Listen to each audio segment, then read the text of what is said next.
All right, here we go, section 7.4. You get to my full screen.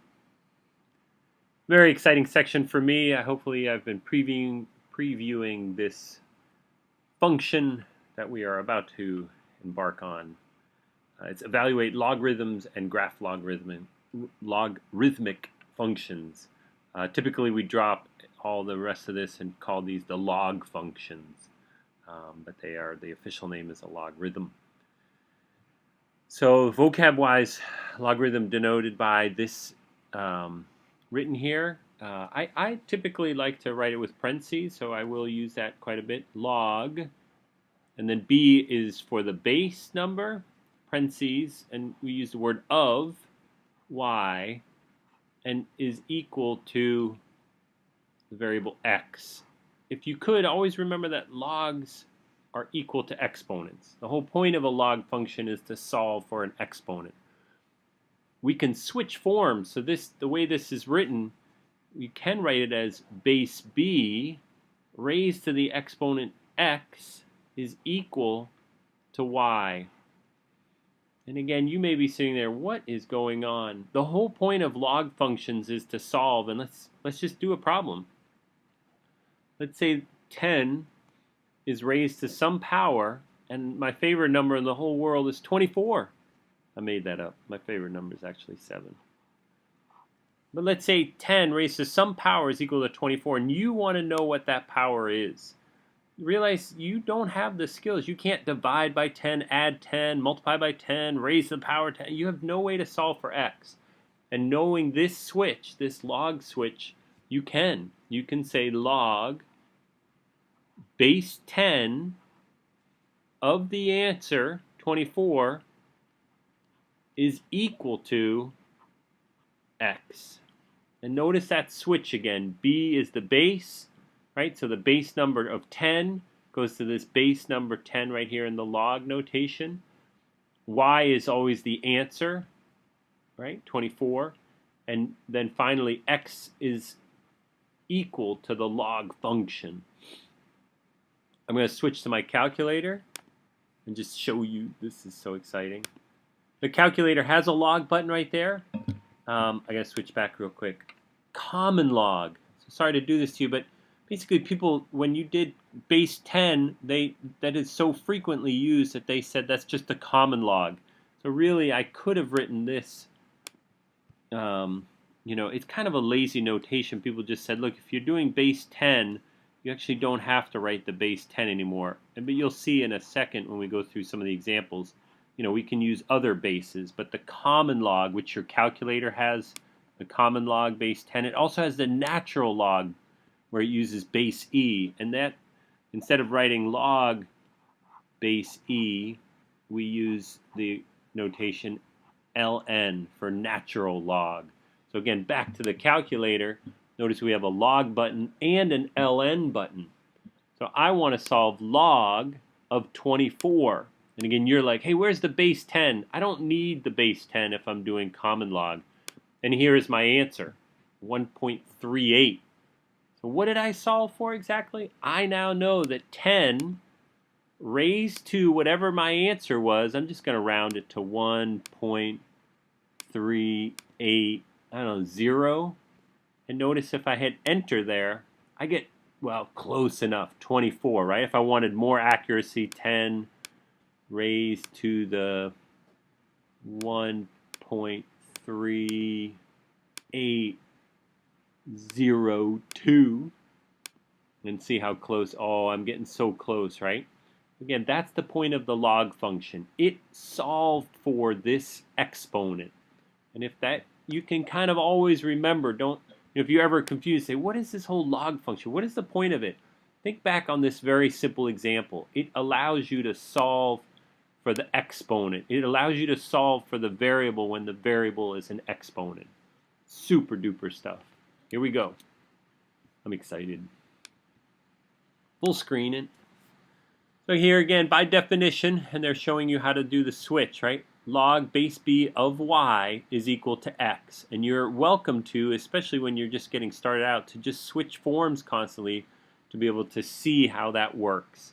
Right? B, the base, can never equal 1. and it, the y values must always be positive numbers, and we'll see that in the domain of the graph, right? We can only take log of positive numbers larger than 0. So here we go. Let's see if we can't do the switch on these. And again, I like parentheses around the 32, around the 1, the 13, but the book doesn't, and you certainly don't need to. So switching forms, again, all of the little numbers, and I always think of the small numbers like they're lower, like they're in the basement. Those are the base numbers. Realize that logs, this expression is equal to an exponent. So 2 raised to the power of 5, and then is equal to, and what I think of in here, the parentheses, is always the answer, 32. And switching from log form to exponent form, is nice because you can, when you're done, you can take a look and say, does that make sense? Is 2 raised to the power of 5 32? Yes. Imagine if you had put like 32 up here. 2 to the 32 is 5. That'd be crazy. The next one looks like it would be 7 for the base, raised to the power 0 is equal to 1. You feeling it? Right? 7 raised to the power 0 is equal to 1. 13 raised to the power 1 is equal to 13. And then the last one would be 1/2 raised to the -1, and that would flip it, would give me 2. And that looks good. So again, very important that you're able to switch between forms, and the more you practice, the quicker the better it gets. And speaking of practice, here we go. See if you can't wriggle quick. This should take you all of 2 seconds. Switch forms, and looks like 18 to the power 0 is 1, and 2 raised to the power 6 is 64. Hope you practice those. Again, the more you do these, you'll learn the system. You kind of need to memorize it, and you're welcome to write a note card for it. So now we get to what we say, evaluate the logarithm. And again, you should say, hey, let me just use my calculator, but your calculator doesn't have a base 3 button. And the calculator only does log base 10, which we just write as log, or the natural log, and it also does log base e, which we write as ln. So without the calculator, how would we solve this? Well, these are picked to be able to do without a calculator, meaning I know that 3 raised to 4 is equal to 81. So the answer to this is just 4, right? Do you agree? 3 raised to the power of 4 would be 3 times 3 times 3 times 3, which is 81. So here, the next one, B, what 4 raised to what power is 0.25? Well, don't forget, 0.25 is really 1 over 4. So 4 raised to what power would flip it? -1. Hopefully you're getting the hang of it. This guy's a little tricky. 4 raised to the power 4 is 256, but I need to flip that sucker, so it would be -4, right? 1/4. If I flip it, that would give me a negative, would be power 4. 4 to the 4 would be 256. And then finally, how do I get 49 to go to 7? Hopefully you recognize 7 is the square root of 49. How do we do square roots? 1/2. So again, if you're a little shaky on your exponents, logs are hard, right? Hopefully you were cool with flipping with the negative, and hopefully you're okay with square rooting with the, right, 1/2. So again, written in exponent form, this is 49 raised to the 1/2 is equal to 7. Again, if you find that you can't see it with the log form, you can always switch to exponents, and then hopefully you're able to solve these. Again, all of these without a calculator. 2 practice problems for you. Again, 1/3 raised to what power is equal to 9? That's the answer. 16 raised to what power is equal to 4? Again, please, please, please practice these. I'm going to count to 10 and show you the answers.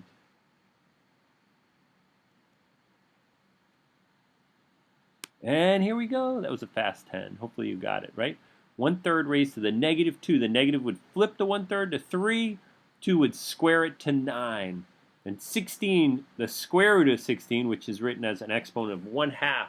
Again, be careful with this 1/2. That one sneaks up on us, right? The square root is also written as the power 1/2. All right, this is huge now. Inverse. Inverse means it undoes a function. And again, the way I started this lecture was telling you that logs, solve for the exponent, so it undoes the exponential equation. So here, they're saying, hey, what's the inverse function? And first of all, this given function, they switch simply to exponent form. So in this simple system, you would switch, you'd say, hey, look, this is x, switch inverses, you switch x with y, and you would solve for the new y. So you would say, hey, y is equal to the base raised to the exponent. So hopefully that feels all right, and you definitely need to practice these. Here, this guy, again, gets a little trickier because of the -4. So they're saying, hey, let's start by switching x with y. And I'm going to write ln as log base e, which you should say, how did I know that? Again, that's just by definition. Again, I think the people that had to write log base e over and over and over again said, look, I'd rather write 2 characters, ln, than 4 characters. I don't know. That's my interpretation. Now I want to switch to exponent form. So again, it would be e raised to the power x is equal to y minus 4. That's a big move there, right? We know that the e is the base, logs are equal to exponents, and this is the answer. And so finally I would add 4 and say that e to the x plus 4 is the inverse. These, this, my answer right here, so I'm having a hard time writing, and this original, these guys are inverse functions of each other. They undo each other. If I plug x into here and got an answer, I could take the answer, plug it into x, and get the input of that guy. Whew, that was a mouthful. Let's see if you can't figure out the inverse functions of these. And maybe we should just walk through this together, right? Again, to find the inverse, we know that we switch x with y. This is 7 to the 2y. Now I need to switch forms, right? So to go to log form, I'd say log base 7 of x is equal to 2y. And again, hopefully you're starting to feel that switch forms. That would be a big step for us. Day one is, can you switch between exponent form and log form? Finally, I need to solve for y, so I'm going to divide, and I'm going to write it as y equal to, divide by 2 is 1/2 log base 7 of x. Nice. Let's do this, guys. First step, when you're told to do inverse, you already knew this. Switch x with y. Whoops, with y. And now you need to switch forms. I got to tell you, ln always throws me off. ln is, again, log base e. So if you want, anytime you're given ln, you might just write log base e. I find it, really helpful. I'm a little embarrassed to say it. ln, I should be more comfortable with it, but I like thinking of it as log base e.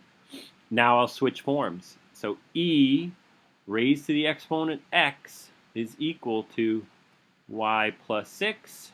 And to finally solve for y, I'll subtract 6. So y is equal to e to the x minus 6. We need to practice these. I would put a big star next to these problems. They're tricky and very important, so we will practice more of those. Oh, here we go. Graph of log functions. And so let's look real quick. I said these are inverses. Let's go right to the graph. Let's not even read any of that. This here would be the exponential function. This would be y is equal to some base number raised to power x, right? Base could be 2. I don't know what it is. You can't really tell. It's like up here. It's probably 4 or 5 to the x. This guy here, let's highlight it. This is its inverse. So this is the log function. This would be y is equal to log base b of x. And you should have said, Mr. Nord, this is exponential growth. I should have been more descriptive. But again, no big deal. This log function would have to be of base bigger than 1, right? And that's what they're saying here. For all bases greater than 1, or exponential growth, this is the exponential function, and this is its inverse, or the log function. If I had exponential decay, and by the way, sorry, this is reflective about the line.